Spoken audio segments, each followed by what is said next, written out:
des choses. Notamment sur la Seconde Guerre mondiale, tu apprenais beaucoup de choses. Ouais. Parce que tu vois, parle-nous-en, tiens. Tu vois, je prends d'histoire, mais il y a c'est pour ça. quand même. Oh, le jour le plus long extraordinaire. Oui. Comment alors ça, très ambitieux, parce que si tu regardes bien, c'est un film documentaire. Hein. C'est ça. C'est pas du tout. Quelle ambition quand même. Exactement. Et alors, il faut le faire quand même. Hein. Et comment ils ont pu vendre l'idée. Oser, c'est ça. C'est exceptionnel. Il y a tous les acteurs de cette époque-là. Ils y sont tous, je pense pas. Et en même temps, ils ont mis quelques petits acteurs français, des petits acteurs européens. Hein, c'est ça. Donc ça fait de l'authenticité. Ah ouais, le jour le plus long, moi je l'ai. Alors autrefois, je me rappelle quand on était petit, nous le passait toujours à la période du débarquement. Ou à la période du 18 juin. Alors ça faisait une culture, ça. On le savait déjà. Tu sais, la Kommandantur. Ils ont des chandeliers dans des immeubles impensables à Paris, ils boivent dans des tasses en porcelaine, et ils sont complètement déconnectés de Gertfrobe, etc., ceux qui sont sur le terrain, qui disent ils arrivent, et en fait, ils arrivent qui? Ils arrivent Peter Van Eyck, il y a le plan, il y a tout le débarquement, tu sais, le plan élargi, on voit tous les bateaux. Il est là, au téléphone, excellent. C'est impossible à faire aujourd'hui, un plan aussi cher. C'est marrant. Non mais cette idée-là, ils sont là, il est là, stoïque, en train de voir, là. C'est excellent. C'est le plan. Ils leur disent, ils arrivent sur moi. Ça, c'était la culture. On avait alors quand on était petit, on n'avait pas étudié à l'école de Seconde Guerre mondiale, on savait. Parce que mon mari me dit toujours, c'est un des meilleurs. Il y a quand même des liens, parce que quand j'ai vu la chute du Faucon Noir, qui est beaucoup plus récente, j'ai pensé au jour le plus long.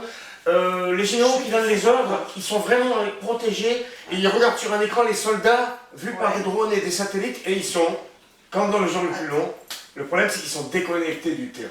Donc c'est facile c'est ça, complètement. Fail-safe de Sidney Lumet, point limite, pareil. Walter Matthau, il dit vous avez vu, les petits avions, les petits points jaunes c'est nos avions, les petits points rouges c'est les avions russes.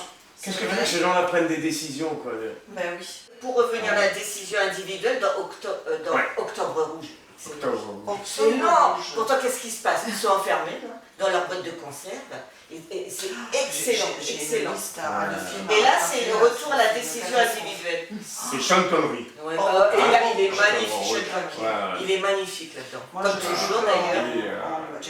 C'est bien. Horst Buchholz dans Les 7 mercenaires. Alors, Horst Buchholz, on l'a vu récemment dans 1, 2, 3. 1, 2, 3. De Billy Wilder. Ah oui, je savais pas. Oh et tu l'as vu celui-là? 1, 2, 3. C'est un Américain qui vient installer Coca-Cola à Berlin. Ah, mais c'est génial. Tu connais, Je note. Et Horst Buchholz, il est communiste, il déteste Coca-Cola, mais il a fait la cour à cette fille-là sans savoir que c'était la fille du patron de Coca-Cola. Et donc, il a James Cagney, le patron de Coca-Cola, il a un Allemand qui claque des bottes en le servant. Et donc il lui dit, vous étiez où vous pendant la guerre? C'est ça que il y a plein de blagues. Il dit, oh mais moi j'étais underground. Il dit, ah underground, la résistance. Il dit, non, sous le sol, j'étais dans les métros, je ne savais pas ce qui se passait en surface.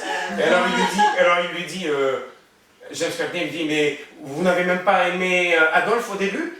Et il dit, Adolphe qui?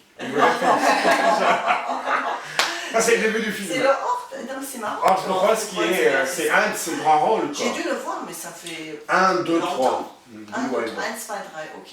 Et tu sais que tu as revu La vie est belle à Noël? La vie est belle à Noël, et je l'ai fait exprès, j'ai demandé à ma famille de se mettre devant la télé et qu'on regarde tous ensemble La vie est belle. Oui. En Capra, c'était les immigrés italiens. Billy Wilder, c'était autrichien, c'est tout. En fait, moi ce que j'aime dans ce cinéma hollywoodien, c'est que c'est européen en fait. C'est eux qui ont fait le Hollywood de... Les Européens. Voilà, ça. Après ça s'américanise quand même selon les clichés. C'est ça. Tous les réfugiés, Franz Waxman qui faisait la musique, Fred Zinnemann qui a fait des excellents films, 5 jours ce printemps-là, avec Sean Connery, vous l'avez vu ça? 5 jours ce printemps-là où Sean Connery arrive avec sa, je ne sais pas si c'est sa nièce ou adoptive de par sa femme qui est beaucoup plus jeune que lui et il a quitté sa femme pour elle. Il arrive dans la montagne en voyage on va dire, de jeune couple.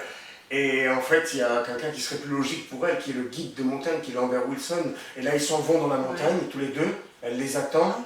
Et là, il y a un accident. Et il y a un des deux qui revient. Et elle est là.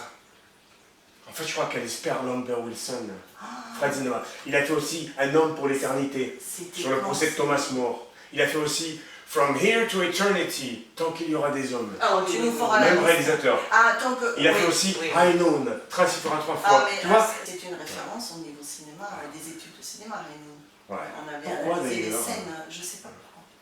Vas-y, dis-moi. Non, moi ça m'intéresse en tant que fable sur le macartisme. Parce que quand on dit j'aime pas le western, c'est dommage. Parce que le western, c'est des histoires de gens. Il n'y a pas des gens de l'Est et des gens de l'Ouest, ou des gens d'avant et des gens de maintenant, je veux dire, tu vois. C'est ça que j'aime bien, c'est que ça me parle.